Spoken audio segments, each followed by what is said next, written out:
समादरणीय धार्मिक सज्जन बिंदु, क्या ईश्वर भक्त को कोई मार नहीं सकता? ईश्वर की इच्छा हो कि ये मेरा भक्त ना मरे, और क्या ऐसा हो सकता है कि वो किसी के द्वारा मारा ना जा सके? क्या देव लोग अमर हो जाते हैं? ऐसा भी सुनने में आता है। बहुत से लोग ऐसा मानने वाले मिलेंगे जो ये कहते हैं कि देव अमर हो जाते हैं, वो मरते नहीं। तो इस विषय से संबंधित एक मंत्र ऋग्वेद के पहले मंडल के 91वें सूक्त में है। मंत्र संख्या 6 है। मंत्र है त्वं च सोम नो वशो जीवातुम न मरामहे प्रिय स्तोत्रो वनस्पति। इस मंत्र में पदों को देखने से ऐसा लगता है कि न मरामहे, कि हम मरते नहीं हैं। जो सोम परमेश्वर को जानता है, जो सोम नामक औषधि को जानता है, वो उस सोम नामक औषधि का सेवन करके अमर हो जाता है, मृत्यु को जीत लेता है। अथवा ईश्वर का सेवन करके ईश्वर को जानकर अमर हो जाता है, मृत्यु से पृथक हो जाता है, मरता नहीं, अर्थात शरीर धारण किए रहता है। ऐसा भी कोई अर्थ इसमें से निकाल सकते हैं। और योग दर्शन के अंदर दूसरे पाद में एक सूत्र आता है, अनित्य अशुचि तुक अनात्म सुनित्य शुचि सुख आत्मख्याति। इसके व्यास भाष्य में लिखा है, अमृता दिवौ कसा, जो देव लोग होते हैं वो अमृत होते हैं, मरते नहीं। तो ईश्वर यदि किसी ईश्वर भक्त के प्रति ऐसी इच्छा करे कि इसको नहीं मरना चाहिए, तो क्या वो ईश्वर का भक्त नहीं मरेगा? क्या ईश्वर की इच्छा के विरुद्ध इस संसार के अंदर काम नहीं होते? ईश्वर चाहता है सब वेद मार्ग पर चलें, उत्तम कार्य करें, गड़बड़ी ना करें। क्या ये ईश्वर की इच्छा पूरी होती? मनुष्य कर्म करने में स्वतंत्र है, इसलिए वो संसार के अंदर गड़बड़ी भी करते हैं, चोरी जारी आदि करते हैं। मंत्र के अंदर सोम शब्द है, और सोम का अर्थ किया है श्रेष्ठ कामों में प्रेरणा देने वाले। मान लीजिए हम ईश्वर की प्रेरणा का स्वरूप इस रूप में लेते हैं, भय लज्जा शंका आनंद उत्साह के रूप में। ईश्वर ने अपने भक्त को प्रेरणा दी, भय उत्पन्न किया, शंका उत्पन्न की कि यहाँ से आपको मृत्यु का खतरा है। अब ईश्वर की इस प्रेरणा को ईश्वर का भक्त हमेशा ही ग्रहण करे, हमेशा ही समझे, ऐसा नहीं है, क्योंकि जीवात्मा अल्पज्य है। ऋषि लोग भी ईश्वर की सभी प्रेरणाओं को ग्रहण कर सकते हो, ऐसा लगता नहीं है। अल्पज्यता के कारण कुछ कुछ प्रेरणाएं ईश्वर की वो नहीं समझते होंगे। जैसे कि हम सत्यार्थ प्रकाश के तीसरे समोल्लास में पढ़ते हैं कि जो ऋषिकृत ग्रंथ हैं वो परतः प्रमाण है, स्वतः प्रमाण नहीं है। ऋषियों के ग्रंथों में भी अल्पज्यता के कारण कुछ भूल चूक त्रुटि हो सकती है, कुछ वेद विरुद्ध बातें हो सकती हैं। ऐसे ही ऋषि लोग भी, बड़े बड़े विद्वान धार्मिक लोग भी ईश्वर की प्रेरणा को समझने में भूल चूक कर सकते हैं। उनको ईश्वर की प्रेरणा समझ में नहीं आई, और इस कारण से फिर वो शत्रु के शिकार हो सकते हैं।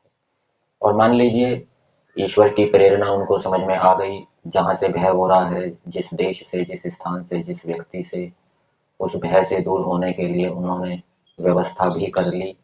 लेकिन व्यवस्था की भी सीमा होती है, और सीमा होने के कारण वो व्यवस्था भी बिल्कुल अचूक नहीं हो सकती, उसमें भी कुछ न्यूनता रह सकती है। मान लीजिए कोई शत्रु ईश्वर के भक्त को मारना चाहता है, तो ईश्वर ने उसके शत्रु के अंदर प्रेरणा दी, भय लज्जा उत्पन्न की।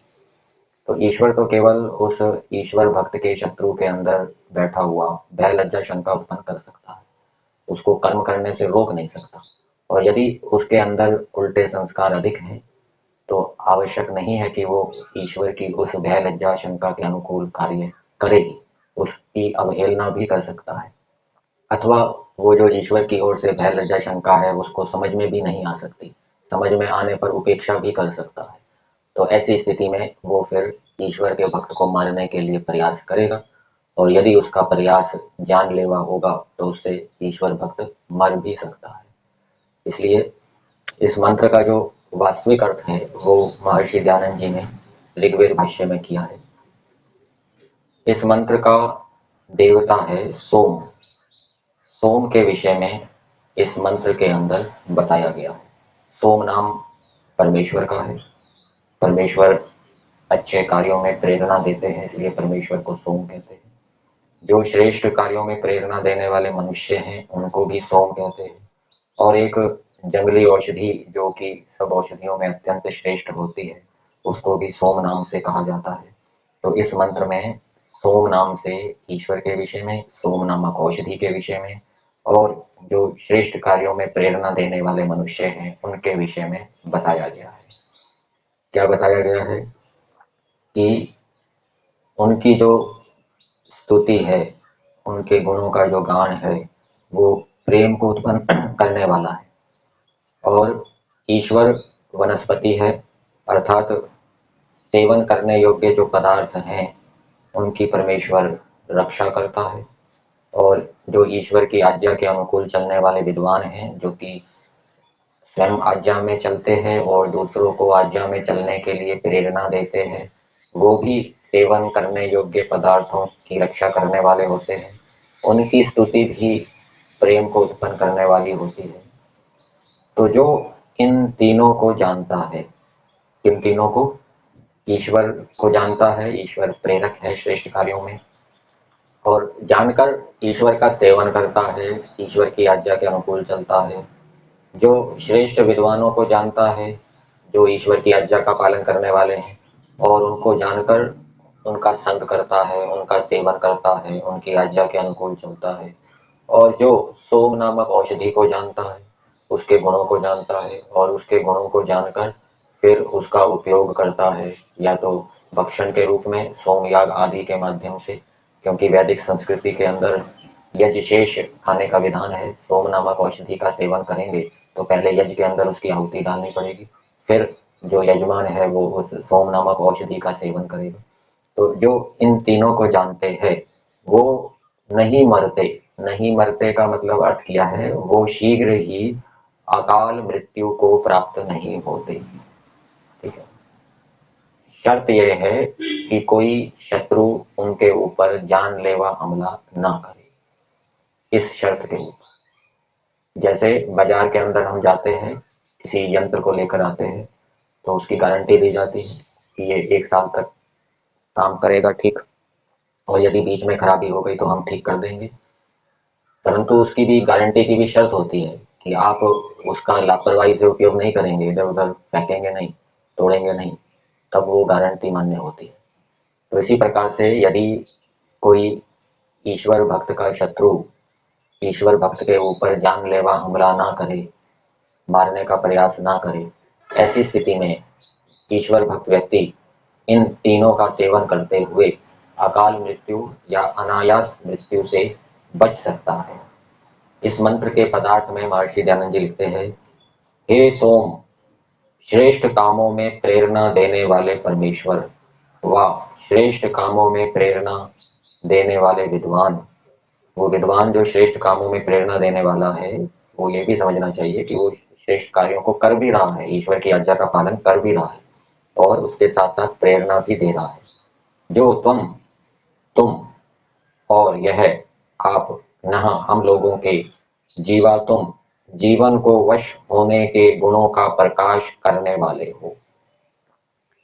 तो ईश्वर की आज्ञा का पालन करेंगे, ईश्वर की उपासना करेंगे, तो ईश्वर हमें ऐसा ज्ञान विज्ञान देगा जिससे कि हम अपनी मृत्यु को वश में कर सकेंगे। वश में कर सकने का मतलब क्या है? हम जल्दी नहीं मरना चाहते, हम लंबा जीना चाहते, तो हम लंबे जी सकेंगे।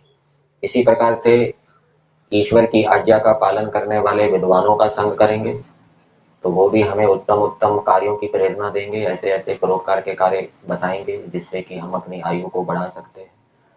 और सोम नामक औषधि का भी यदि हम सेवन करेंगे तो सोम नामक औषधि भी हमारे जीवन को वश में करने वाली है। सोम नामक औषधि का सेवन करके भी हम अपने जीवन को नियंत्रण में कर सकते हैं, आयु को बढ़ा सकते हैं। तीनों यदि इनका सेवन किया जाएगा तो ये जीवन को वश में करने वाले गुणों को देने वाले हैं। फिर आगे बताया, प्रिय स्तोत्र, जिसके गुणों का कथन प्रेम करने कराने वाला है, वह वनस्पति सेवनीय पदार्थों की पालना करने वाले, वह ये सोम जंगली औषधियों में अत्यंत श्रेष्ठ है। इस अवस्था से इन दोनों को जानकर हम लोग, यहाँ पर दोनों से श्रेष्ठ विद्वान लिया है, सोम नामक औषधि भी ली है, और ईश्वर का भी ग्रहण समझना चाहिए। ईश्वर को भी जानकर, ईश्वर की आज्ञा का पालन करने वाले विद्वानों को भी जानकर, और सोम नामक औषधि को भी जानकर, और केवल जानना नहीं, उनका सेवन भी करके, उनके अनुकूल व्यवहार भी करके हम लोग शीघ्र, ये शीघ्र शब्द यहाँ दिया है, अध्याय किया है मंत्र के अंदर, न शीघ्रम मरामहे ऐसा नहीं दिया, हम शीघ्र न मरामहे, अकाल मृत्यु को न पावे, ये ईश्वर से प्रार्थना की है। तो इस मंत्र के भावार्थ में दिया है, इस मंत्र में श्लेष अलंकार है। जो मनुष्य ईश्वर की आज्ञा पालने वाले विद्वानों और औषधियों का सेवन करते हैं, वे पूर्ण आयु को प्राप्त होते हैं, अर्थात अकाल मृत्यु को प्राप्त नहीं होते। पूर्ण आयु का मतलब क्या है?